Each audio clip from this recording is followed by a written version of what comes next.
ವಿದ್ಯಾರ್ಥಿಗಳೆಲ್ಲರಿಗೂ ನನ್ನ ನಮಸ್ಕಾರಗಳು ಹಾಗೂ ಈ ದಿನದ ಆನ್ಲೈನ್ ತರಗತಿಗೆ ತಮ್ಮೆಲ್ಲರನ್ನು ಸ್ವಾಗತಿಸುತ್ತಾ ಈ ದಿನದ ತರಗತಿಯನ್ನು ಪ್ರಾರಂಭ ಮಾಡ್ತಾ ಇದ್ದೇನೆ. ಇನ್ previous class we discussed about biodiversity. So in biodiversity, how we conserve biodiversity. So the biodiversity conservation, there are two ways through which we conserve biodiversity. One, why should we conserve biodiversity? In one way.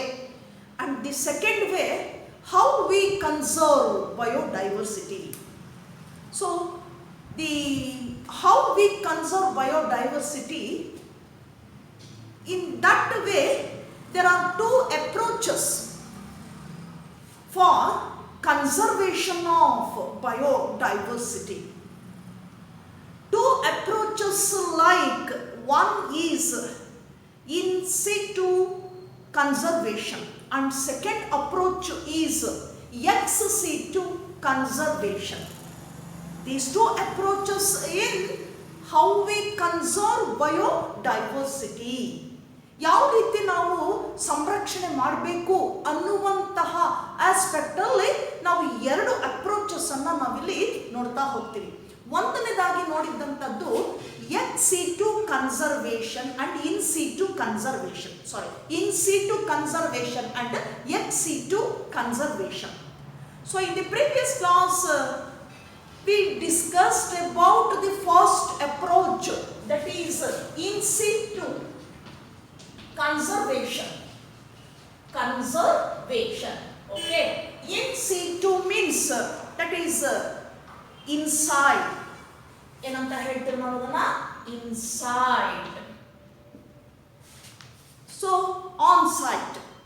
In situ conservation, here in this approach a slogan is there, that is we save entire forest to save tiger. That was the slogan in the first approach. Okay, so we save entire forest ಅನ್ನು save ಮಾಡಿದಾಗ to save the tiger species. ಅದು tiger species ಅನ್ನ ಏನ್ ಮಾಡುತ್ತೆ, ಅಲ್ಲಿ protect ಮಾಡುತ್ತೆ, save ಮಾಡ್ತದೆ. ಇದು ಒಂದು ಸ್ಲೋಗನ್, ಮೊದಲನೇ approach, that is in situ conservation ಅಂತ ಹೇಳ್ತೇವೆ. So inside here some regions where those regions with high level of species richness and high degree of endemism, those regions are called biodiversity hotspots. ಆ regions ಅನ್ನ ನಾವು biodiversity hot spots ಅಂತ ಕರಿತೇವೆ. So ಆ hot spots ಅಲ್ಲಿ ಏನಿರ್ತದೆ, that is high level of species richness. ಅಲ್ಲಿ ನಾವು ನೋಡುವಂಥದ್ದು high level of species richness and high degree of endemism. So ಆ ಒಂದು ರೀಜನ್ಸ್ ಅಲ್ಲಿ ಆ ಸ್ಪೀಶೀಸ್ ಡಿಸ್ಟ್ರಿಬ್ಯೂಷನ್ ಏನಿದೆ ಅದು ಹೆಚ್ಚಾಗಿರ್ತದೆ. So high level of species richness and high degree of endemism. Here endemism means species confined only that region, not found elsewhere. That is called endemism. So ಏನಂತ define ಮಾಡಬಹುದು ಇದನ್ನ? Species confined only that region, not found elsewhere. ಇನ್ನೆಲ್ಲಿನೂ ಕೂಡ ಆ species ಕಂಡು ಬರೋದಿಲ್ಲ.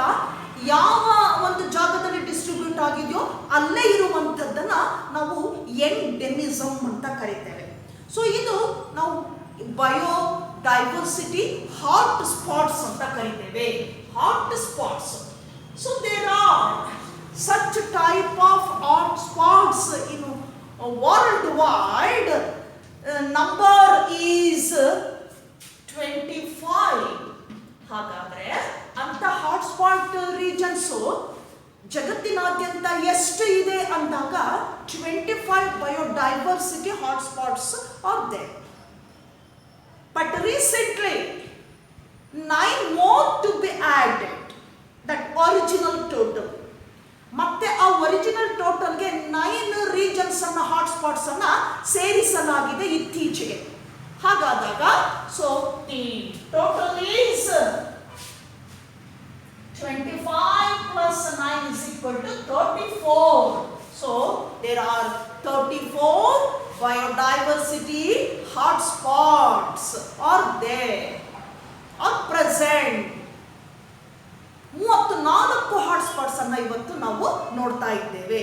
Among 34, 3 hotspots with species richness, high level of species richness and famous hotspots.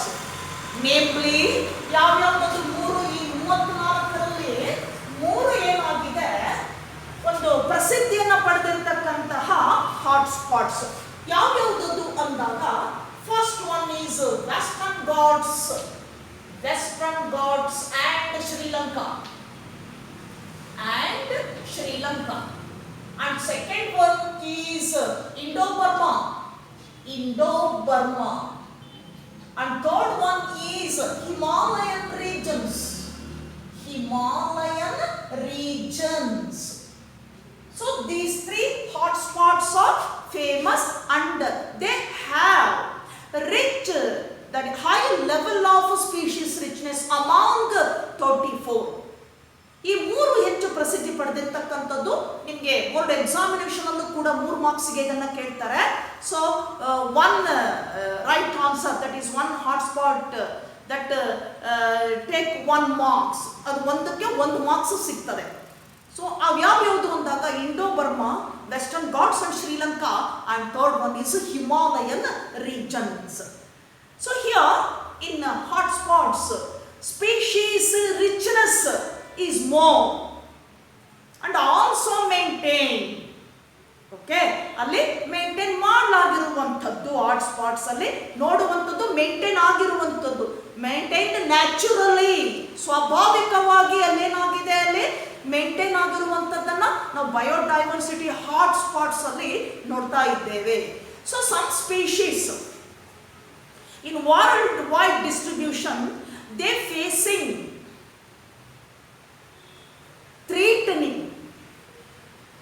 so they need urgent conservation or protection from extinction.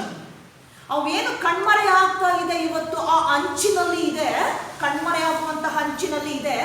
ತಕ್ಷಣವೇ ಅವುಗಳನ್ನ ಆ ಕಣ್ಮರೆಯಾಗ್ತಕ್ಕಂಥ ಅಪಾಯಕಾರಿ ಅಂಚಿನಿಂದ ನಾವು ಪಾರ್ ಮಾಡಬೇಕಾಗಿದೆ ಮತ್ತೆ ಸಂರಕ್ಷಣೆ ಮಾಡಬೇಕಾಗಿದೆ. ಕೆಲವು ಇಂಪಾರ್ಟೆಂಟ್ ಸ್ಪೀಶೀಸು ಅದು ವೇಟ್ ಮಾಡ್ತಾ ಇದೆ. ನಾ so these hotspots with high degree of endemism and high level of species richness. Then other regions where ecologically unique and biodiversity level legally protected as biosphere reserves, national parks and wildlife sanctuaries. ಮತ್ತೆ ಮುಂದುವರೆದು ಏನು ಕೆಲವು regions ಇದೆ, ಆ regions ಅನ್ನ ನಾವೇನ್ ಮಾಡ್ತಾ ಇದ್ದೇವೆ, so those are ecologically unique, ಒಂದೇ ರೀತಿ ಇರುವಂತದ್ದು, and biodiversity regions legally protected as ನೋಡಿ ecologically unique and biodiversity regions legally ಕಾನೂನುಬದ್ಧವಾಗಿ ಇವನ್ನ ಇವತ್ತು ಏನ್ ಮಾಡ್ತಾ ಇದ್ದಾರೆ, ಸಂರಕ್ಷಣೆ ಮಾಡ್ತಾ ಇದ್ದಾರೆ. ಅವು ಯಾವ ರೀತಿಯಲ್ಲಿ ನಾವು ಅದನ್ನ ಕರಿತೇವೆ ಎಂದಾಗ ಆ ರೀತಿ ಕಾನೂನುಬದ್ಧವಾಗಿ ಏನು ಸಂರಕ್ಷಣೆ ಮಾಡ್ತಾ ಇದೀವಿ, ಕನ್ಸರ್ವ್ ಮಾಡ್ತಾ ಇದೀವಿ, ಪ್ರೊಟೆಕ್ಟ್ ಮಾಡ್ತಾ ಇದೀವಿ, ಆ ರೀಜನ್ಸ್ ಅನ್ನ ನಾವು ಇವತ್ತು ಯಾವ ರೀತಿಯಾಗಿ ಗುರುತಿಸ್ತಾ ಇದ್ದೇವೆ ಅಂದಾಗ, so those regions that is legally protected as national parks, ಯಾವ ರೀತಿಯಾಗಿ ಅದನ್ನ ನಾವು ಇವತ್ತು ಮಾಡ್ತಾ ಇದ್ದೇವೆ, ಐಡೆಂಟಿಫೈ ಮಾಡ್ತಾ ಇದ್ದೇವೆ ಅಂದಾಗ, so national parks, wildlife sanctuaries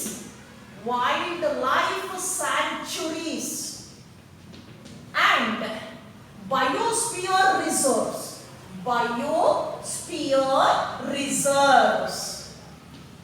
So in this way we protected those species, or nothing but biodiversity are legally protected. ಕಾನೂನುಬದ್ಧವಾಗಿ ಅಲ್ಲಿ ಏನ್ ಮಾಡ್ತಾ ಇದ್ದೇವೆ, ಅವನ್ನ ಸಂರಕ್ಷಣೆ ಮಾಡ್ತಾ ಇದ್ದೇವೆ.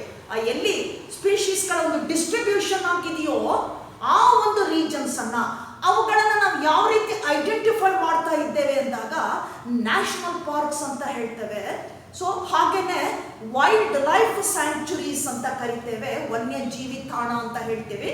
ನ್ಯಾಷನಲ್ ಪಾರ್ಕ್ಸ್ ಅಂತಾನು ಕರಿತೇವೆ ನಾವು ಅದನ್ನ. So next one national parks and third ಒಂದು ಬಯೋಸ್ಪಿಯರ್ ರಿಸರ್ವ್ಸ್ ಅಂತ ಕರಿತೀವಿ. ಹೀಗೆ ಈ ಮೂರು ಹೆಸರಿನಿಂದ ನಾವು ಅದನ್ನ ಗುರುತಿಸ್ತಾ ಇದ್ದೇವೆ. ಅಲ್ಲಿ ಅವ್ರನ್ನೇನ್ ಮಾಡ್ತಾ ಇದ್ದೀವಿ, ಕಾನೂನುಬದ್ಧವಾಗಿ ಅಲ್ಲಿ ಅವುಗಳನ್ನ ಪ್ರೊಟೆಕ್ಟ್ ಮಾಡ್ತಾ ಇದ್ದೇವೆ.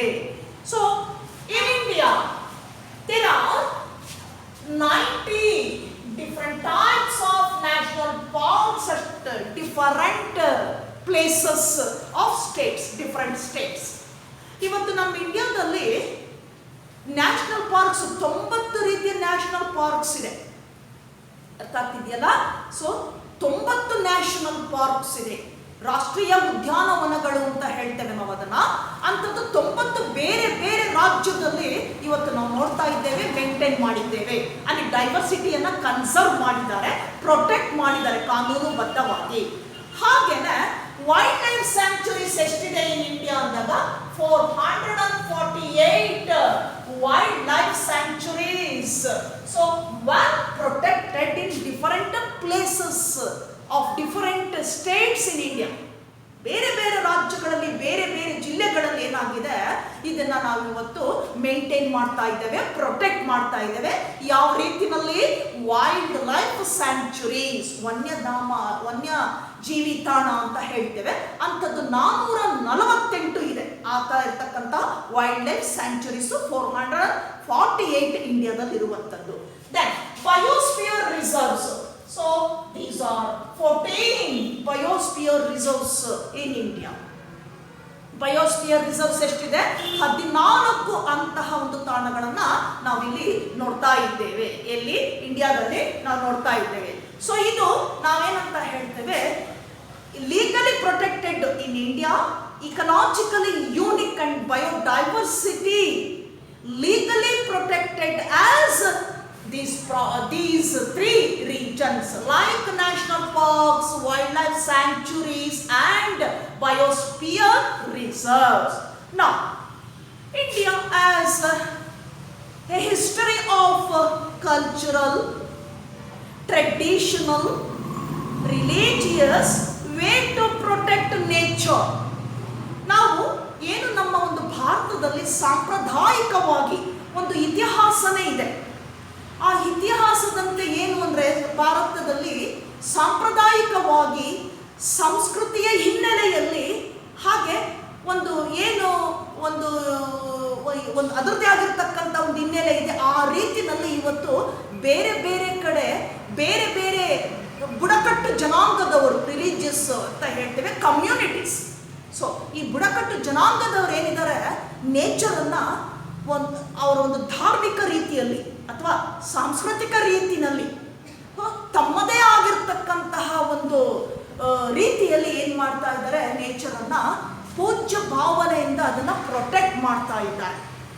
For example, for this way to protect nature, those plant species, that region is called sacred groves. Sacred groves. ಇದು ಸ್ಯಾಕ್ರೆಡ್ ಗ್ರೋವ್ಸ್ ಅಂದ್ರೆ ನಥಿಂಗ್ ಬಟ್ ದೇವರ ಕಾಡು ಅಂತ ಕರಿತೀವಿ ನಾವು. ಅಲ್ಲಿ ಇರ್ತಕ್ಕಂಥ ಕಾಡಿನಲ್ಲಿರ್ತಕ್ಕಂಥ ಎಲ್ಲ ಪ್ಲಾಂಟ್ ಸ್ಪೀಶೀಸ್ ಅನ್ನು ಕೂಡ ದೇವರ ಸಮಾನದಲ್ಲಿ ಪೂಜ್ಯ ಭಾವನೆಯಿಂದ ಅದನ್ನ ಸಂರಕ್ಷಣೆ ಮಾಡ್ತಾರೆ. ಯಾವುದೇ ರೀತಿಯಾಗಿರ್ತಕ್ಕಂಥ ಆ ಗಿಡಗಳನ್ನು ಕಡಿಯೋದಾಗಿರ್ಲಿ ಅಥವಾ ಗಿಡವನ್ನು ಸುಡೋದಾಗಿರ್ಲಿ ಅದಕ್ಕೆ ಯಾವುದೇ ರೀತಿಯ ಹಾನಿ ಆಗದೆ ಇರೋ ಹಾಗೆ ಪ್ರೊಟೆಕ್ಟ್ ಮಾಡ್ತಾರೆ. ಅವುಗಳನ್ನ ದೇವರು ಅಂತ ನಂಬಿಕೊಂಡು ಪೂಜ್ಯ ಭಾವನೆಯಿಂದ ಅವುಗಳನ್ನ ಸಂರಕ್ಷಣೆ ಮಾಡ್ತಾರೆ. ಸೊ ದೇವರ ಕಾಡು ಅಂತ ಕರೀತೇವೆ, ಸ್ಯಾಕ್ರೆಡ್ ಗ್ರೋವ್ಸ್ ಅಂತ ಹೇಳ್ತೇವೆ. So definition for sacred groves. These are tracts of forest around which are regenerated around places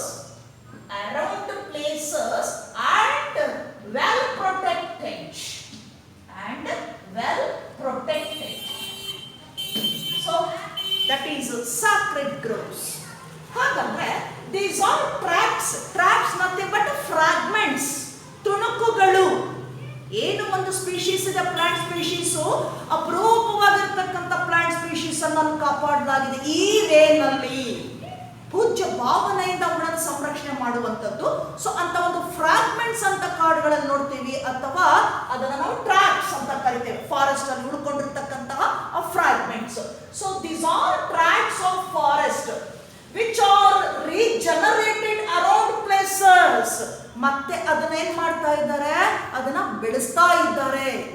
ಅದೇನೋ ಒಂದು ತುಣುಕಾಗಿ ಉಳ್ಕೊಂಡಿದೆ, ಲಾಸ್ಟ್ ರೆಸಿಡ್ಯೂ ಅದು ಆ ಒಂದು ಸ್ಪೀಶೀಸ್ದು, ಅದಿಲ್ಲ ಅಂದ್ರೆ ಕಣ್ಮರೆಯಾಗಿ ಹೋಗುತ್ತದು. ಸೊ ಅಂತ ಒಂದು ತುಣುಕನ್ನ ಮತ್ತೇನ್ ಮಾಡ್ತಾರೆ, ಜೀವ ಕೊಟ್ಟು ಅದನ್ನ ಸಂರಕ್ಷಣೆ ಮಾಡಿ ಮತ್ತೆ ಬೆಳೆಸುವಂತಹ ಪ್ರಕ್ರಿಯೆ. ಸೊ ಆ ರೀತಿ ಬೆಳೆಸಿ ಅದನ್ನ ಪ್ರೊಟೆಕ್ಟ್ ಮಾಡುವಂಥದ್ದು. ಅಂತ ಒಂದು ಧಾರ್ಮಿಕ ಭಾವನೆಯಿಂದ, ಪೂಜ್ಯ ಭಾವನೆಯಿಂದ ಆ ಮರಗಳನ್ನ, ಆ ಗಿಡಗಳನ್ನ ಅಲ್ಲಿ ಪ್ರೊಟೆಕ್ಟ್ ಮಾಡಿ ಅದನ್ನು ಉಳಿಸ್ತಕ್ಕಂಥ, ಸಂರಕ್ಷಣೆ ಮಾಡ್ತಕ್ಕಂಥದ್ದು ಒಂದು ಏನಿದೆ, ಅದನ್ನ ನಾವು ಆ ಫಾರೆಸ್ಟ್ ಏರಿಯಾ ಏನಿದೆ ಅದನ್ನ ನಾವು ದೇವರ ಕಾಡು ಅಥವಾ ಸ್ಯಾಕ್ರೆಡ್ ಗ್ರೋವ್ಸ್ ಅಂತ ಕರಿತೇವೆ. So these sacred groves very well protected by communities, some communities or religious peoples where they live in those regions. ಏನು ಬುಡಕಟ್ಟು ಜನಾಂಗದವರು ಅಂತ ಹೇಳ್ತೀವಿ, ಅಂಥವರಲ್ಲಿ ವಾಸವಾಗಿರ್ತಕ್ಕಂಥದ್ದು ಅವರದೇ ಆದ ಹಿನ್ನೆಲೆಯಲ್ಲಿ, ಅವರದೇ ಆದ ಸಂಪ್ರದಾಯದಲ್ಲಿ ಅದನ್ನ ಏನ್ ಮಾಡ್ತಾರೆ, ಪೂಜ್ಯ ಭಾವನೆಯಿಂದ ಅದನ್ನ ರಕ್ಷಿಸ್ತಾ ಬರ್ತಾ ಇದ್ದಾರೆ, ಅದನ್ನ ಸಂರಕ್ಷಣೆ ಮಾಡ್ತಾ ಬರ್ತಾ ಇದ್ದಾರೆ. ಅಲ್ಲಿಗೆ ಒಂದು ನೇಚರ್ ಅನ್ನ ಅವರು ಪ್ರೊಟೆಕ್ಟ್ ಮಾಡಿದಾಗಾಯ್ತು. So sacred groves, examples for sacred groves, so such as first one, Kashi and Jaintia hills of Meghalaya. Kashi and Jaintia hills of Meghalaya. Then second example for sacred groves, Aravalli hills of Rajasthan. Aravalli hills of Rajasthan. And third one, Chanda and Bastar.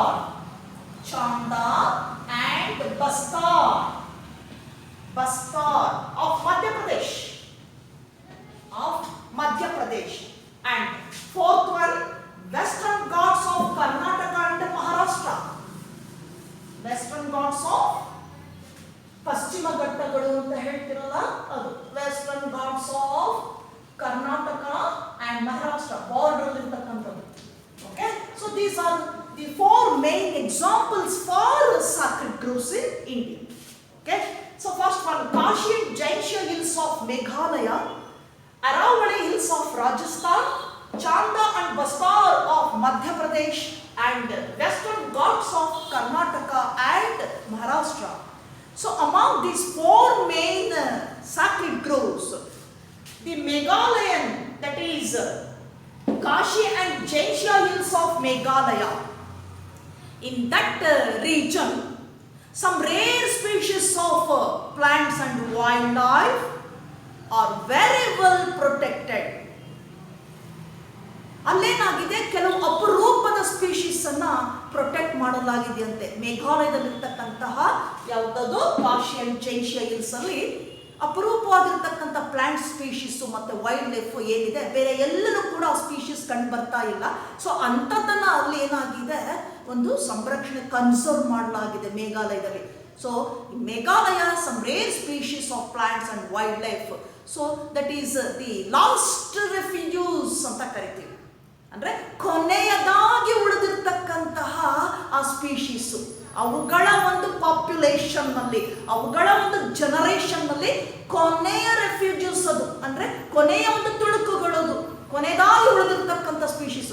ಅವನೇನಾದ್ರೂ conserve ಮಾಡದೆ ಹೋದ್ರೆ ಆ species ಇವತ್ತೇನಾಗುತ್ತೆ, ಸಂಪೂರ್ಣವಾಗಿ ಜಗತ್ತಿನಿಂದ ಕಣ್ಮರೆಯಾಗ್ತದೆ. Okay, ಅದೊಂದು ನಾವು ರೆಫ್ಯೂಜಸ್ ಅನ್ನ ಮೇಘಾಲಯದಲ್ಲಿ ನಾವು ನೋಡ್ತೇವೆ.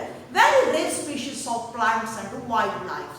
So this is the brief summary about sacred groves, ದೇವರ ಕಾಡುಗಳು ಅಂತ ಕರೀತೇವೆ. And now coming to the second one, that is ex situ conservation. Ex situ conservation. So second approach, how we should conserve biodiversity. So ex situ, off-site, that means off-site.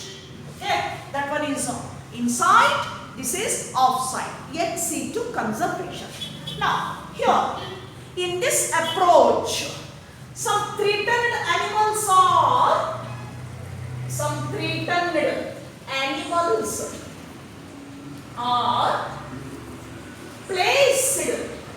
placed from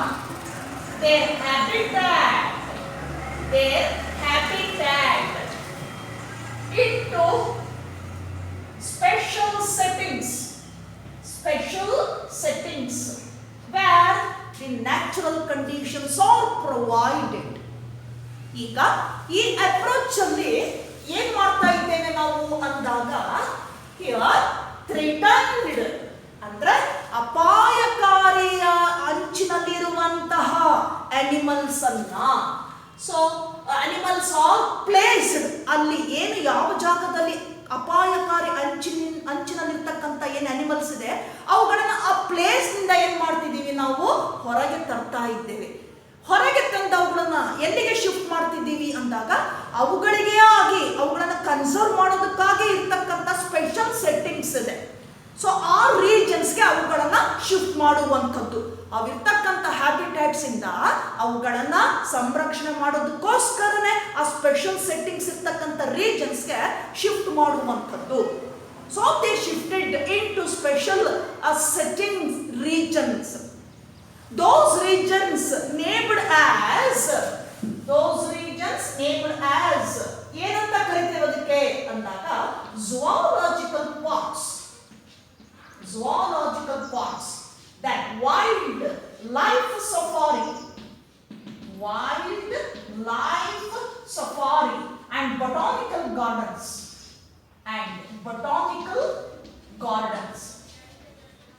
ನೋಡಿ, ಈಗ ಏನು ಅಪಾಯಕಾರಿ ಅಥವಾ ಕಣ್ಮರೆ ಆಗ್ತಕ್ಕಂತಹ ಆ last stage ಅಲ್ಲಿ ಇರ್ತಕ್ಕಂತಹ animals ಅನ್ನ ಆ ಇರ್ತಕ್ಕಂಥ ಹ್ಯಾಬಿಟ್ಯಾಟ್ಸ್ ಇಂದ ನಾವೇನ್ ಮಾಡ್ತಾ ಇದ್ದೀವಿ, ಇದನ್ನ ಹೊರಗೆ ತರ್ತಾ ಇದ್ದೀವಿ, ಶಿಫ್ಟ್ ಮಾಡ್ತಾ ಇದ್ದೇವೆ. ಬಿಕಾಸ್ ಫಾರ್ ಕನ್ಸರ್ವೇಷನ್, ಅವುಗಳ ಸಂರಕ್ಷಣೆ ಮಾಡೋದಕ್ಕೋಸ್ಕರನೇ ಅವನ್ನೆಲ್ಲ ಶಿಫ್ಟ್ ಮಾಡ್ತಿದ್ದೇವೆ ಅಂದಾಗ, ಅವುಗಳನ್ನೇ ಸಂರಕ್ಷಣೆ ಮಾಡೋದಕ್ಕೆ ಅಂತಾನೆ ಸ್ಪೆಷಲ್ ಆಗಿರ್ತಕ್ಕಂಥ ಒಂದು ಕಂಡೀಷನ್ ಅನ್ನು ಅಲ್ಲಿ ಏನ್ ಮಾಡಿದ್ದಾರೆ, ಆರ್ಗನೈಸ್ ಮಾಡಿರುವಂಥದ್ದು. ಆ ಸೆಟ್ಟಿಂಗ್ಸು ನಾವು 3 ರೀತಿಯಲ್ಲಿ ಐಡೆಂಟಿಫೈ ಮಾಡ್ತೇವೆ. Then we provide natural conditions there. ಅಲ್ಲಿ ನಾವು ಸ್ವಾಭಾವಿಕವಾಗಿ ಆ ಪ್ರಾಣಿಗೆ ಏನ್ ಸಿಗ್ತಾ ಇತ್ತೋ ಆ ಎಲ್ಲ ಕಂಡೀಷನ್ಸ್ ಅನ್ನು ಕೂಡ ಒದಗಿಸಿರ್ತೀವಿ. ಹಾಗಾದ್ರೆ ಅವನು ಯಾವ ರೀತಿ ನಾವು ಐಡೆಂಟಿಫೈ ಮಾಡ್ತೀವಿ ಅಂದಾಗ, one, so that is in the form of zoological parks ಅಂತ ಕರಿತೇವೆ. ಝೂ ಅಂತ ಹೇಳ್ತಿರಲ್ಲ ನೀವು, ಸೊ ಆ ಝೂ ಏನಿದೆ ಅದನ್ನ ಝೂಲಾಜಿಕಲ್ ಪಾರ್ಕ್ಸ್ ಅಂತ ಕರಿತೀವಿ. Then wildlife safari and third one is botanical garden. ಈ ರೀತಿಯಾಗಿ ಸ್ಪೆಷಲ್ ಸೆಟ್ಟಿಂಗ್ ಅನ್ನು ಮಾಡಿಬಿಟ್ಟು ಲೈವ್ ಕಂಡೀಷನ್ ಅಲ್ಲ ಇರ್ತಕ್ಕಂಥ ಪ್ರಾಣಿಗಳನ್ನ, ಏನು ಎಕ್ಸ್ಟಿಂಕ್ಟ್ ಆಗೋ ಒಂದು ಕಂಡೀಷನ್ ಅಲ್ಲಿ ಇರ್ತಕ್ಕಂಥ ಪ್ರಾಣಿಗಳನ್ನ ಶಿಫ್ಟ್ ಮಾಡಿಕೊಂಡು ಪ್ರೊಟೆಕ್ಟ್ ಮಾಡುವಂತಹ ವಿಧಾನ ಏನಿದೆ that is ex-situ conservation. Okay, here we provide all natural conditions for all those wild lives. ಅವೆಲ್ಲವೂ ಕೂಡ ಆ ಹ್ಯಾಬಿಟ್ಯಾಟ್ ಅಲ್ಲಿ ಹೇಗಿತ್ತೋ ಅದೇ ರೀತಿ ಕಂಡೀಷನ್ಸ್ ಅನ್ನ ಸ್ವಾಭಾವಿಕವಾಗಿರ್ತಕ್ಕಂತಹ ಕಂಡೀಷನ್ಸ್ ಏನಿತ್ತೋ ಅದೇ ರೀತಿಯಲ್ಲಿ ಪ್ರೊವೈಡ್ ಮಾಡಿರ್ತಾರೆ, ಅವನ್ನ ಸಂರಕ್ಷಣೆ ಮಾಡುವಂಥದ್ದು. Then recently some advanced techniques we can used for conserve rare species gametes for next generation. ಈ ಕೆಲವು ಅಡ್ವಾನ್ಸ್ ಟೆಕ್ನಿಕ್ಸ್ ಅನ್ನ ಏನ್ ಮಾಡ್ಕೊಂಡಿದ್ದೀವಿ ನಾವಿಲ್ಲಿ ಅಡಾಪ್ಟ್ ಮಾಡ್ಕೊಂಡಿದ್ದೀವಿ. ಯಾಕೆ ಅಂದಾಗ ಕೆಲವು ಸ್ಪೀಶೀಸ್ ಲಾಸ್ಟ್ ಆಗಿ ಉಳಿದಿರ್ತಕ್ಕಂತಹ ರೇರ್ ಸ್ಪೀಶೀಸ್, ಅದು ಅಪರೂಪದ ಒಂದು ಜೀವಿಗಳು, ಮುಂದೆ ಅವು ಹಿಂದೆ ಅವು ಇಲ್ಲೋ, ಈಗ ಒಂದು ಲಾಸ್ಟ್ ಜನರೇಷನ್ ಮಾತ್ರ ಉಳ್ಕೊಂಡಿದೆ ಅಂತ ಇಟ್ಕೊಳ್ಳೋಣ. ಈಗ ಅವುಗಳನ್ನ ಏನ್ ಮಾಡಬೇಕಾಗಿದೆ, ಮುಂದಿನ ಜನರೇಷನ್ಗೆ ನಾವು ಅದನ್ನು ಸಂರಕ್ಷಣೆ ಮಾಡಿ ಆ ಒಂದು ಜನರೇಷನ್ ಅನ್ನ ಏನು ಆ ಒಂದು ಸ್ಪೀಶೀಸ್ ಇದೆ ಅವುಗಳನ್ನ ಏನ್ ಮಾಡಬೇಕಾಗಿದೆ, ನಾವು ಸಂರಕ್ಷಣೆ ಮಾಡಿ ಕಂಟಿನ್ಯೂ ಮಾಡಬೇಕಾಗಿದೆ. ಅದರ ಪ್ರೋಜನಿಯನ್ನ, ಅದರ ಜನರೇಷನ್ ಅನ್ನ ಕಂಟಿನ್ಯೂ ಮಾಡಬೇಕಾಗಿದೆ. ಈಗ ಇಲ್ಲಿ ನಾವು ಅಡ್ವಾನ್ಸ್ಡ್ ಟೆಕ್ನಿಕ್ ಅನ್ನ ಏನ್ ಮಾಡ್ತಾ ಇದೀವಿ, ಫಾಲೋ ಅಪ್ ಮಾಡ್ತಾ ಇದೀವಿ, ಅಡಾಪ್ಟ್ ಮಾಡ್ಕೊಂಡಿದ್ದೇವೆ for conserving those species gametes for the next generation. ಮುಂದಿನ ಒಂದು ಪೀಳಿಗೆಗಾಗಿ ಆ ಗೇಮೇಟ್ಸ್ ಅನ್ನ ಪ್ರಿಸರ್ವ್ ಮಾಡಿಕೊಂಡು ಅದನ್ನು ಆರ್ಟಿಫಿಷಿಯಲ್ ಫರ್ಟಿಲೈಸೇಷನ್ ಮಾಡಿ ನೆಕ್ಸ್ಟ್ ಅದರ ಪ್ರೊಜನಿಯನ್ನ ನಾವು ಇಂಪ್ರೂವ್ ಮಾಡುವಂಥದ್ದು. ಅಡ್ವಾನ್ಸ್ಡ್ ಟೆಕ್ನಾಲಜಿಯಲ್ಲಿ ನಾವು ಅಡಾಪ್ಟ್ ಮಾಡ್ಕೊಂಡಿರ್ತಕ್ಕಂಥ new techniques for conservation of those species gametes. ನಾವು what are those new techniques? ಹಾಗಾದ್ರೆ ಅವು ಯಾವ್ಯಾವ್ದು ನ್ಯೂ ಟೆಕ್ನಿಕ್ಸ್ ಮುಖಾಂತರ ನಾವು ಇವತ್ತು ಅಪರೂಪದ ಜೀವಿಗಳ ಒಂದು ಪ್ರೋಜನಿಯನ್ನು ಉಳಿಸೋದಕ್ಕೆ ಪ್ರಯತ್ನ ಪಡ್ತಾ ಇರ್ತಕ್ಕಂಥದ್ದು ಅಂದಾಗ, so the first technique is cryopreservation. Cryopreservation. And the second technique is in vitro fertilization. In vitro fertilization. Fertilization. And third one is tissue culture for plants. Tissue culture. So these are three advanced techniques used to conserve those rare species gametes, preserved gametes or fertilized in vitro to improve their progeny. ಅದರ ಪ್ರೋಜನಿಯನ್ನ improve ಮಾಡುವಂಥದ್ದು. So in cryopreservation technique, collected rare species gametes and preserved for long time with fertile condition.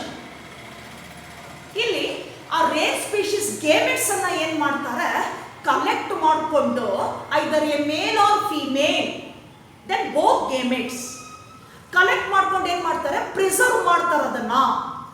ಆ ಗೇಮೆಟ್ಸ್ ಅನ್ನ long time ವರೆಗೂ ಏನ್ ಮಾಡ್ಕೊಳ್ತಾರೆ, preserve ಮಾಡ್ಕೊಳ್ತಾರೆ with fertile condition.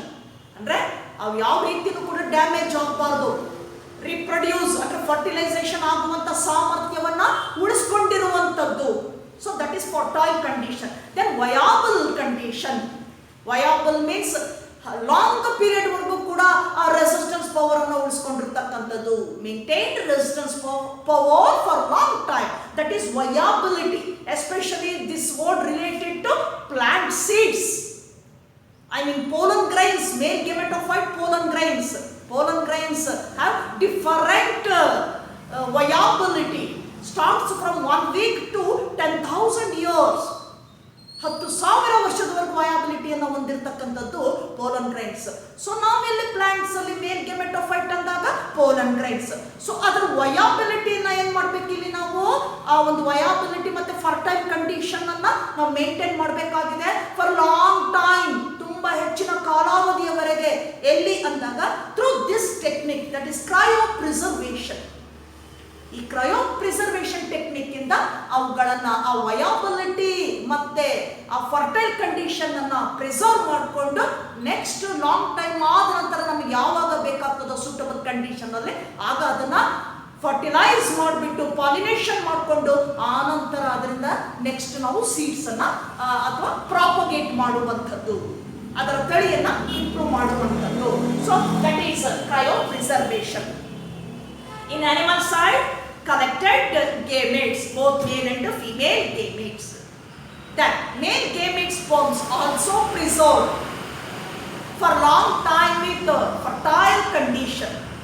ಅವುಗಳ ಗೇಮೆಟ್ಸ್ ಅನ್ನು ಕೂಡ ಇದೇ ರೀತಿ ಪ್ರಿಸರ್ವ್ ಮಾಡ್ಕೊಂಡ್ಬಿಟ್ಟು ಫರ್ಟೈಲ್ ಕಂಡೀಷನ್ ಇರೋ ಹಾಗೆ ಪ್ರಿಸರ್ವ್ ಮಾಡ್ಕೊಂಡು ನೆಕ್ಸ್ಟ್ ಏನು ಮಾಡ್ಬೋದು, ಅದನ್ನ ಫರ್ಟಿಲೈಸೇಷನ್ ಮಾಡಿ ಅದರ ಪ್ರೋಜನಿಯನ್ನ ಕಂಟಿನ್ಯೂ ಮಾಡುವಂಥದ್ದು.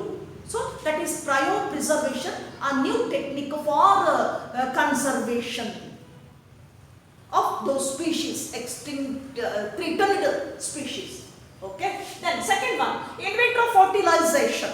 So this is an artificial technique.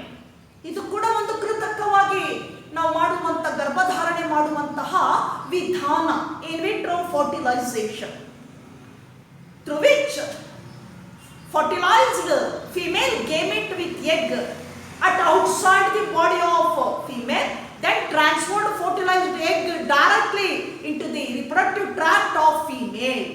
Further development takes place inside the body of female. ಇಲ್ಲೇನು ಮಾಡ್ತಾರೆ, ಇನ್ ವಿಟ್ರೋದಲ್ಲಿ ಯಾವುದು ಸ್ಪೀಶೀಸ್ ಸ್ಪರ್ಮ್ ಅನ್ನು ಕಲೆಕ್ಟ್ ಮಾಡ್ಕೊಳ್ತಾರೆ, ಅದಕ್ಕೆ ಎಗ್ ಸ್ಪೀಶೀಸ್ ಫೀಮೇಲ್ ಇಂದ ಎಗ್ ಅನ್ನು ತಗೊಂಡು ಏನ್ ಮಾಡ್ತಾರೆ, ಟ್ರಾನ್ಸ್ಫರ್ ಮಾಡಿ ಔಟ್ಸೈಡ್ ಅಲ್ಲಿ ಅಂದ್ರೆ ಇನ್ ದಿ ಲ್ಯಾಬೊರೇಟರಿ ಕಂಡೀಷನ್ ಅಲ್ಲಿ ಫರ್ಟಿಲೈಸ್ ಮಾಡ್ತಾರೆ ಅದನ್ನ. ಸೊ ಫರ್ಟಿಲೈಸ್ ಆದ್ಮೇಲೆ ಆ ಫರ್ಟಿಲೈಸ್ಡ್ ಎಗ್ ಅನ್ನ ಏನ್ ಮಾಡ್ತಾರೆ, ನಾವು then directly transfer to the reproductive tract of female body. ಅದನ್ನ ರಿಪ್ರೊಡಕ್ಟಿವ್ ಟ್ರಾಕ್ಟ್ ಏನ್ ಮಾಡ್ತಾರೆ, ಡೈರೆಕ್ಟ್ ಆಗಿ ಅದನ್ನ ಟ್ರಾನ್ಸ್ಫರ್ ಮಾಡ್ತಾರೆ. Further development takes place inside the body of that female animal. ಇನ್ನು ಮುಂದಿನ ಒಂದು ಎಂಬ್ರಿಯಾನಿಕ್ ಡೆವಲಪ್ಮೆಂಟ್ ಏನಾಗ್ತದೆ, ನ್ಯಾಚುರಲ್ ಆಗಿ ಆ ಫೀಮೇಲ್ ಬಾಡಿನಲ್ಲಿ ನಡೀತಾ ಹೋಗ್ತದೆ. ಸೊ ಇದು ನಾವು in vitro fertilisation, an artificial technique. Okay. Then third one, tissue culture. You know the tissue culture in plant breeding. So this is an advanced technique. So in tissue culture, any part of the plant body cut and grown as a whole plant or entire plant through this technique. ಇಲ್ಲೇನ್ ಮಾಡ್ತಾರೆ, ಅಂಗಾಂಶ ಕೃಷಿನಲ್ಲಿ, tissue culture ಅಂದ್ರೆ ಅಂಗಾಂಶ ಕೃಷಿ ಅಂತ ಹೇಳ್ತೇವೆ. ಇಲ್ಲಿ ಯಾವುದು ಪ್ಲಾಂಟ್ ಅನ್ನು ನಾವು for example food crops or other commercial crops, so ಇಲ್ಲಿ ಕಡಿಮೆ ಡ್ಯೂರೇಷನ್ ನಲ್ಲಿ, ಶಾರ್ಟ್ ಡ್ಯೂರೇಷನ್ ಅಲ್ಲಿ ಯಾವ ಪ್ಲಾಂಟ್ ನ ಯಾವುದಾದ್ರೂ ಒಂದು ಭಾಗ, either stem or root or axillary bird like that, ಈ ಪಾರ್ಟ್ ಇಂದ ಏನ್ ಮಾಡ್ತಾರೆ, ಅದರ ಒಂದು ಟಿಶ್ಯೂನ ತೆಗೆದುಕೊಂಡು ಅದನ್ನ ಟೆಸ್ಟ್ ಟ್ಯೂಬ್ ಅಲ್ಲಿ ಏನ್ ಮಾಡ್ತಾರೆ, ಗ್ರೌಂಡ್ ಮಾಡ್ತಾ ಹೋಗ್ತಾರೆ ವಿತ್ ದಿ ಸ್ಪೆಷಲ್ ಮೀಡಿಯಂ ಇರ್ತದೆ, ಆ ಪ್ಲೇಟ್ ಅಲ್ಲಿ, ಕಲ್ಚರ್ ಪ್ಲೇಟ್ ಅಲ್ಲಿ ಅದನ್ನ ಡೆವಲಪ್ ಮಾಡ್ತಾ ಹೋಗ್ತಾರೆ. Then that part fully developed into entire or whole plant from that cut part of the host or explant. ಆ ಎಕ್ಸ್ಪ್ಲಾಂಟ್ ಇಂದ ತಗೊಂಡಂತ ಕಟ್ ಪಾರ್ಟ್ ಏನಾಗ್ತದೆ, ನಾವು developed into complete or whole or entire plant, ಇಡೀ ಸಸ್ಯವಾಗಿ ಬೆಳವಣಿಗೆ ಹೊಂದದೆ. ಈ ಟೆಕ್ನಿಕ್ ಅನ್ನ ನಾವು ಟಿಶ್ಯೂ ಕಲ್ಚರ್ ಅಂತ ಕರಿತೇವೆ. ಸೊ ಅದರಲ್ಲಿ ಸಾಕಷ್ಟು ನಾವು ನೋಡ್ತಾ ಹೋದ್ವಿ. That is micro propagation, then soma clones, somatic hybridization, somatic hybrids. So these are the newly propagated plants through tissue culture. Tissue culture ಇಂದ ನಾವು ಪ್ರಾಪಗೇಟ್ ಮಾಡಿರತಕ್ಕಂತಹ ಹೊಸ ಸಸ್ಯಗಳು. So for plants, the advanced technique, that is a tissue culture, through which those the species, rare species parts taken out and grown in a test tube, then propagated entire plant through that part under tissue culture. So that propagation is said to be micro propagation. ಅದನ್ನೇನಂತ ಕರಿತೇವೆ ನಾವು, micro propagation ಅಂತ ಕರಿತೇವೆ. ಇಲ್ಲಿ plants ಅಲ್ಲಿ ನಾವು reproduction ಅಂತ ಹೇಳೋದಿಲ್ಲ, propagation ಅಂತ ಕರಿತೀವಿ. ನಾವು ಫಸ್ಟ್ ಚಾಪ್ಟರ್ ಕೂಡ ಸ್ಟಡಿ ಮಾಡಿದ್ವಿ vegetative propagation instead of asexual reproduction. ಆ asexual reproduction ಅನ್ನು ನಾವು ವೆಜಿಟೇಟಿವ್ ಅಂತ ಕರೆದ್ವಿ, ವೆಜಿಟೇಟಿವ್ ಪ್ರಾಪಗೇಷನ್ ಅಂತ ಹೇಳ್ತೇವೆ ಇನ್ plants. Okay, so these R advanced techniques to adapt and conserve those rare species gametes and develop into a new species through these techniques. ಈ ಟೆಕ್ನಿಕ್ಸ್ನ ಮುಖಾಂತರ ಹೊಸ ಒಂದು ತಳಿಗಳನ್ನು ಅದರ ಪ್ರೋಜನಿಯನ್ನ ನಾವು ಇವತ್ತು ಇಂಪ್ರೂವ್ ಮಾಡ್ತಾ ಇದ್ದೇವೆ. ನಾ coming to the last concept, that one. So biodiversity, the historic convention on biological diversity,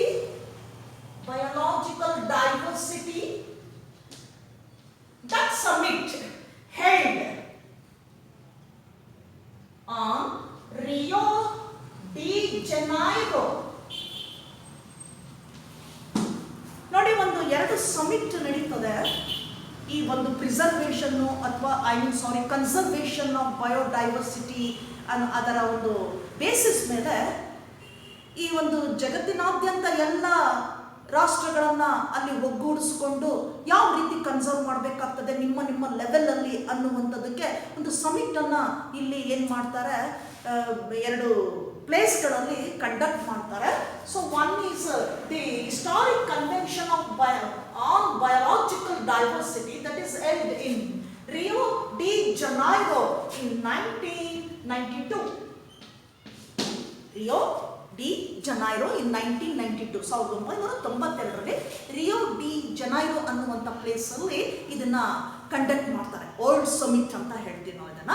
ಅದರ ಒಂದು ಟೈಟಲ್ ಏನಿತ್ತು ಅಂದಾಗ the historic convention on biological diversity, ಯಾವ ರೀತಿ ನಾವು ಅದನ್ನ ಕನ್ಸರ್ವ್ ಮಾಡಬೇಕಾಗಿದೆ ಅನ್ನುವಂಥದ್ದು.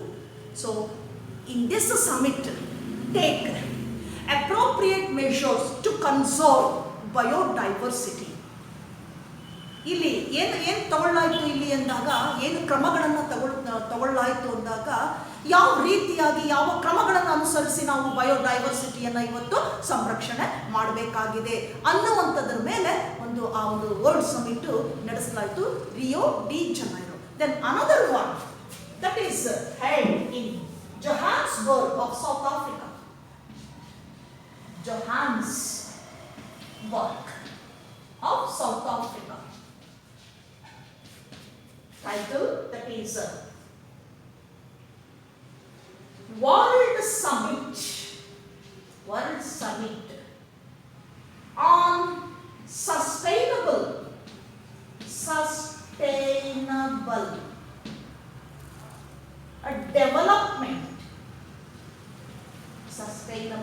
development in 2002 at Johannesburg. ಮತ್ತೊಂದು ಸಮಿಟ್ ಏನಾಯಿತು, ಕಾರ್ಯಗತವಾಯಿತು. ಎಲ್ಲಿ ಅಂದಾಗ 2002ರಲ್ಲಿ ಜೊಹಾನ್ಸ್ಬರ್ಗ್, ಸೌತ್ ಆಫ್ರಿಕಾದಲ್ಲಿ, ದಕ್ಷಿಣ ಆಫ್ರಿಕಾದಲ್ಲಿರ್ತಕ್ಕಂತಹ ಜೊಹಾನ್ಸ್ಬರ್ಗಲ್ಲಿ ನಡೆಸಲಾಯಿತು. ಸೊ ಅಲ್ಲಿ ಆ ವರ್ಲ್ಡ್ ಸಮಿಟ್ ಏನಿದೆ, ಸಸ್ಟೈನಬಲ್ ಡೆವಲಪ್ಮೆಂಟ್ ಅದರ ಒಂದು ಇರ್ತಕ್ಕಂತಹ ಒಂದು ಘೋಷಣೆ. ಸೊ ಅಲ್ಲಿ ಏನು ತಗೊಂಡ್ರು ನಿರ್ಧಾರವನ್ನು ಇದ್ರ ಬಗ್ಗೆ ಸಂರಕ್ಷಣೆ ಮಾಡುವಂಥದ್ದಕ್ಕೆ ಅಂದಾಗ, so there are 190 countries are attended. ಸುಮಾರು 190 ದೇಶಗಳು ಅದರಲ್ಲಿ ಪಾರ್ಟಿಸಿಪೇಟೆಡ್, ಭಾಗವಹಿಸಿದ್ದು. ಹಾಗೆಯೇ ಅಲ್ಲಿ ಏನು ಕ್ರಮವನ್ನು ತಗೊಳ್ಳಾಯಿತು ಅಂದಾಗ, so all 190 nations declared biodiversity conservation at regional and local, regional and world. That is regional way, and the second one is local, regional. In this way, protect wildlife and plant species. ಪ್ರಾದೇಶಿಕವಾಗಿ ಹಾಗೆ ಸ್ಥಳೀಯವಾಗಿ ಈ ರೀತಿಯಾಗಿ ಏನಾಗಿದೆ, ಬಯೋಡೈವರ್ಸಿಟಿಯನ್ನು ನಿಮ್ಮ ನಿಮ್ಮ ಹಂತದಲ್ಲಿ ಈ ಒಂದು ರೀತಿಯಾಗಿ ಸಂರಕ್ಷಣೆಯನ್ನು ಮಾಡೋದು. ಇಲ್ಲಿ ತಗೊಂಡಂತಹ ಒಂದು ನಿರ್ಧಾರ. ಭಾಗವಹಿಸಿರ್ತಕ್ಕಂತಹ ಕಂಟ್ರಿಗಳೆಷ್ಟು 190. ತಗೊಂಡಿರ್ತಕ್ಕಂತಹ ಒಂದು ನಿರ್ಧಾರ ಏನು ಘೋಷಣೆ ಮಾಡ್ತವೆ ಅಲ್ಲಿ, ಏನು ಡಿಕ್ಲೇರ್ ಮಾಡ್ತವೆ ಅಲ್ಲಿ ಅಂದಾಗ ಎಲ್ಲವೂ ಕೂಡ ಲೋಕಲ್ ಲೆವೆಲಲ್ಲಿ ಅಥವಾ ರೀಜನಲ್ ಲೆವೆಲಲ್ಲಿ. ಸೊ ಈ ಒಂದು ಲೆವೆಲಲ್ಲಿ ಬಯೋಡೈವರ್ಸಿಟಿಯನ್ನು ಏನು ಮಾಡಬೇಕಾಗಿದೆ, ಕನ್ಸರ್ವ್ ಮಾಡಬೇಕಾಗಿದೆ. Okay, that completes the chapter biodiversity. So ಈ ಒಂದು ಸಣ್ಣ ಚಾಪ್ಟರ್ ಏನಿದೆ ಬಯೋಡೈವರ್ಸಿಟಿ, ಜೀವ ವೈವಿಧ್ಯತೆ ಅನ್ನೋದು ಇಲ್ಲಿಗೆ ಮುಕ್ತಾಯ ಆಗ್ತದೆ. Then questions may be asked for 1 mark, 2 mark and also 5 marks from this chapter. ಈ ಚಾಪ್ಟರ್ ಇಂದ 1 ಮಾರ್ಕ್ಗೂ ಕೇಳ್ತಾರೆ, 2ಕ್ಕೂ ಇದೆ, 3 ಮಾರ್ಕ್ಸ್ಗೂ ಬರುವಂಥದ್ದಿದೆ, ಹಾಗೆ 5 ಮಾರ್ಕ್ಸ್ಗೂ ಕೂಡ ಕೇಳುವಂಥದ್ದಿದೆ. ಫಾರ್ 5 ಮಾರ್ಕ್ಸ್ ಅಂದಾಗ explain conservation of biodiversity in with 2 approaches. 2 approaches ಇಂದ ಯಾವ ರೀತಿ ಕನ್ಸರ್ವ್ ಮಾಡ್ತೀರಾ ಅನ್ನೋದನ್ನ ಹೇಳಿ 5 ಮಾರ್ಕ್ಸ್ಗೆ. ಆಗ ನೀವು ex situ conservation and in situ conservation ಅನ್ನ ಹೇಳಬೇಕಾಗ್ತದೆ. Then for 2 or 3 marks, what are biodiversity hot spots, give examples ಅಂದಾಗ ನೀವು ಹಾಟ್ ಸ್ಪಾಟ್ಸ್ ಡೆಫಿನೇಷನ್ ಅನ್ನ ಬರೆದು ಆ 3 ಎಕ್ಸಾಂಪಲ್ಸ್ ಅನ್ನ ಕೊಡಬೇಕಾಗ್ತದೆ. Give 3 examples. ಇಂಡೋ ಬರ್ಮಾ ಅಂತ ಹೇಳಿದ್ವಿ, ಹಿಮಾಲಯನ್ ರೀಜನ್ ಅಂತ ಹೇಳಿದ್ವಿ, ಹಾಗೆ ವೆಸ್ಟರ್ನ್ ಘಾಟ್ಸ್ ಅಂಡ್ ಶ್ರೀಲಂಕಾ. ಈ 3 ಹೆಸರನ್ನ ಬರೆದಿದೆ, ನಿಮಗೆ 3 ಮಾರ್ಕ್ಸ್ ಸಿಗ್ತದೆ. It's very simple and easy. ಹಾಗೆ 1 ಮಾರ್ಕಿಗೆ ಕೇಳುವಂಥದ್ದಾದ್ರೆ define endemism. Define endemism. What are sacred groves for 1 mark. 1 ಮಾರ್ಕಿಗೆ ಕೇಳುವಂತಹ ಪ್ರಶ್ನೆಗಳಾದ್ರೆ ವಾಟ್ ಆರ್ ಸ್ಯಾಕ್ರಿಡ್ ಗ್ರೂವ್ಸ್ ಅಥವಾ ಡಿಫೈನ್ ಎಂಡೆಮಿಸಮ್, ಈ ರೀತಿ ಕೇಳ್ಕೊಂಡು ಬರ್ಬೋದು ಬಯೋಡೈವರ್ಸಿಟಿಲಿ. ದೆನ್ 3 ಮಾರ್ಕ್ಸಿಗಾದ್ರೆ again losses of biodiversity justify with evil quartet. ಏನು ಈವಿಲ್ ಕ್ವಾರ್ಟೆಟ್ ಇದೆ ಅದರೊಂದಿಗೆ ನೀವು ಏನು ಮಾಡಬೇಕಾಗಿದೆ, ಅಲ್ಲಿ ಸಂವಾದ ಮಾಡಬೇಕಾಗಿದೆ. ಅದನ್ನು ಕೇಳ್ತಾರೆ ಅವರು. ಯಾವುದದು, ನೀವು ಬಯೋಡೈವರ್ಸಿಟಿ ಲಾಸಸ್. ಸೊ ಆ 4 ಮೆನ್ಷನ್ ಮಾಡಬೇಕಾಗ್ತದೆ ನೀವು. ಒಂದು habitat loss and fragmentation, second one is over exploitation, third one is alien species invasion and fourth one is coextinction. So ಇದನ್ನು ನಾವು ಈವಿಲ್ ಕ್ವಾರ್ಟೆಟ್ ಅಂತ ಹೇಳ್ತೇವೆ ಅಥವಾ biodiversity losses. Causes for biodiversity losses ಯಾವ್ಯಾವ ಕಾರಣಗಳು ಅಂದಾಗ ಇದನ್ನು ಬರೀಬೇಕಾಗ್ತದೆ. ಈವಿಲ್ ಕ್ವಾರ್ಟೆಟ್ ಅಂದ್ರೂ ಕೂಡ ಇದನ್ನು ಆನ್ಸರ್ ಮಾಡಬೇಕಾಗ್ತದೆ. For 3 marks they may ask. 3 ಮಾರ್ಕ್ಸ್ಗೆ ಇದನ್ನು ಕೇಳ್ತಾರೆ ಲಾಸಸ್.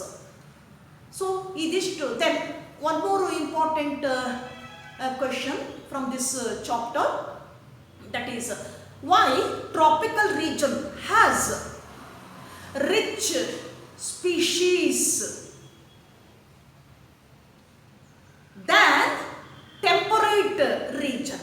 Justify. ಟ್ರಾಪಿಕಲ್ ರೀಜನ್ ನಲ್ಲಿ ಸ್ಪೀಶೀಸ್ ರಿಚ್ನೆಸ್ ಹೆಚ್ಚಾಗಿದೆ ಟೆಂಪರೇಟ್ ರೀಜನ್ ಗಿಂತ, ಯಾಕೆ ಸಮರ್ಥಿಸಿ ಅಂತ ಕೇಳ್ತಾರೆ 3 ಮಾರ್ಕ್ಸಿಗೆ. ಆಗ ನೀವು ಹೇಳಬೇಕಾಗ್ತದೆ for 3 reasons. You have to write 3 reasons. 1, that is glaciation, ಹಿಮ ನದಿಗಳಿಂದ. ಸೆಕೆಂಡ್ ಒನ್, ಸೋಲಾರ್ ಎನರ್ಜಿ, ಏನು ಸೌರಶಕ್ತಿ ಅಂತಿದೆಯಲ್ಲ ಅದು. ಹಾಗೆ third one is less season. ಈ 3 ರೀಸನ್ಸ್ ಅನ್ನ ನೀವು ಕೊಡಬೇಕಾಗ್ತದೆ ಅಲ್ಲಿ. You will get 3 marks. So this completes this chapter biodiversity. This is enough for today's class. Then I will take up the last chapter of the last unit, ecology, that is environmental issues.